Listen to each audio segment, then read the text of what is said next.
अस्सलामुअलैकुम दोस्तों और साथियों, उम्मीद है आप लोग खैरियत से होंगे। इस वीडियो में मैं एक ऐसा मौजू पे बात करूंगा जिसके बाद मुझे बहुत हद तक यकीन है कि कुछ लोग जिनको इस वीडियो का नुकसान होगा वो ज़रूर इस वीडियो को यूट्यूब से हटवाने की या रिमूव करवाने की कोशिश करेंगे।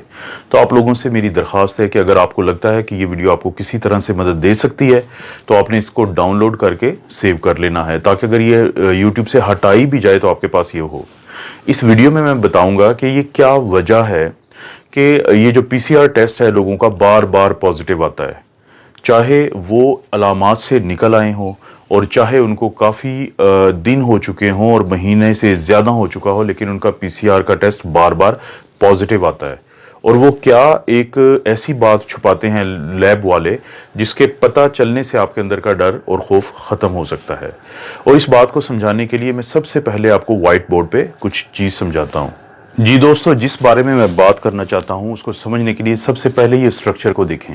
ये है कोरोना वायरस। इसकी ये जो बाहर रेड कलर की ये नज़र आ रही हैं, इसको हम कहते हैं स्पाइक प्रोटीन। और ये वही प्रोटीन है जिसकी मदद से ये वायरस हमारे जिस्म में दाखिल होता है।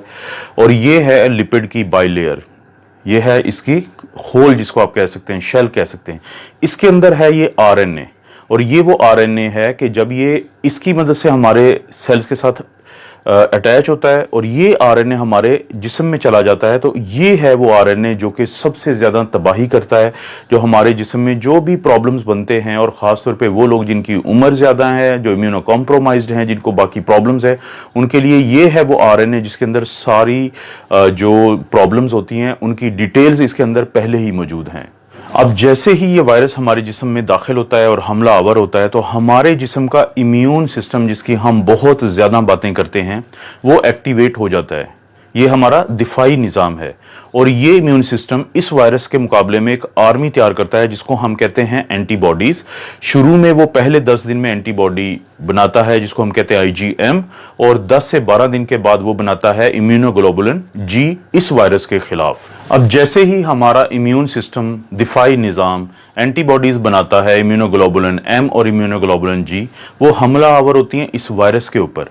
अब वो फौरी तौर पर इस वायरस को तोड़ देती हैं इसके मुख्तलिफ हिस्सों में। अगर आप यहाँ पे गौर करें कि जैसे ही ये वायरस हमारे जिस्म में एंटर हुआ और इसने कोशिश की कि वो इस आरएनए को हमारे सेल में भेजे ताकि ये हमें नुकसान पहुंचा सके, तो फौरी तौर पे हमारा दिफाई निज़ाम इसके ऊपर हमलावर होता है और इसको मुख्तलिफ हिस्सों में तोड़ देता है। जैसे ये है इसका आरएनए जो ग्रीन कलर का है, ये ब्लैक कलर की इसकी लिपिड बाइलेयर है, उसको भी वो छोटे छोटे हिस्सों में तोड़ देता है, और इसकी स्पाइक जो प्रोटीन है जो वायरस ने इस्तेमाल की थी हमारे सेल के अंदर दाखिल होने के लिए, उनको भी अलहदा अलहदा कर देता है। अब ख़वातीनो हज़रात, इंतहाई अहम बात मैं आपको बताने लगा हूं, वो ये है कि जब ये वायरस पूरा एक होल होता है, पूरी एक स्ट्रक्चर होता है, तो ये हमारे जिस्म के लिए इंतहाई ख़तरनाक है इसका ये आरएनए। लेकिन जब हमारा दिफाई निज़ाम इसको तोड़ देता है हिस्सों में, तो फिर ये बिल्कुल भी खतरनाक नहीं होता।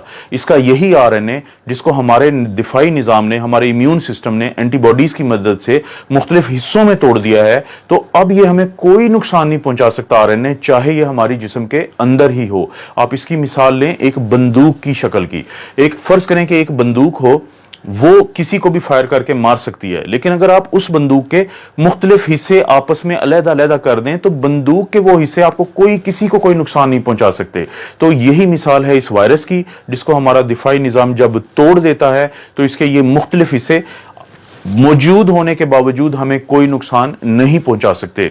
लेकिन यहां पे आता है लेबोरेटरीज का एक घिनौना किरदार, वो मैं आपको अब बताता हूं। जी दोस्तों, अब जब लेबोरेटरी वाले हमारा ये टेस्ट करते हैं जिसको हम कहते हैं आरटी-पीसीआर या reverse transcriptase polymerase chain reaction, जो वो हमारे नाक या गले से वो स्वैब लेते हैं या स्वाबिंग करते हैं, तो वो जो टेस्ट है वो ये दोनों जो आरएनए हैं, चाहे तो ये वायरस के अंदर मौजूद हो या टुकड़ों की शक्ल में पड़ा हो हमारे जिस्म में और नाक के हिस्से में या गले के हिस्से में, वो उन दोनों को पॉजिटिव बताता है, वो दोनों को डिटेक्टेड बताता है। इस सेल के इस टेस्ट के अंदर ये सलाहियत ही नहीं है कि वो फर्क कर सके कि ये खतरनाक शक्ल में मौजूद आरएनए है या ये वो आरएनए है जो पड़ा भी रहे अगर 2 महीने तो जिस्म को इसका कोई नुकसान नहीं है।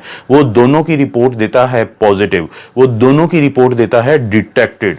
जी दोस्तों, तो आपने देखा कि अब आपको ये पता चला होगा कि क्यों आपका पीसीआर टेस्ट इसके बावजूद कि आपकी अलामात ठीक हो चुकी हैं और बार बार पॉजिटिव आ रहा है। अब मैं लेबॉर्ट्री वालों की बदनीयती की बात सिर्फ एक खास वजह से कर रहा हूं। अगर आप गौर करें कि किसी एक लेबॉर्ट्री की ये रिपोर्ट है पीसीआर डिटेक्टेड की, नीचे इंग्लिश में एक डिस्क्रिप्शन दी हुई है, उसका उर्दू तर्जुमा ये है कि अगर आपका ये टेस्ट नेगेटिव आ चुका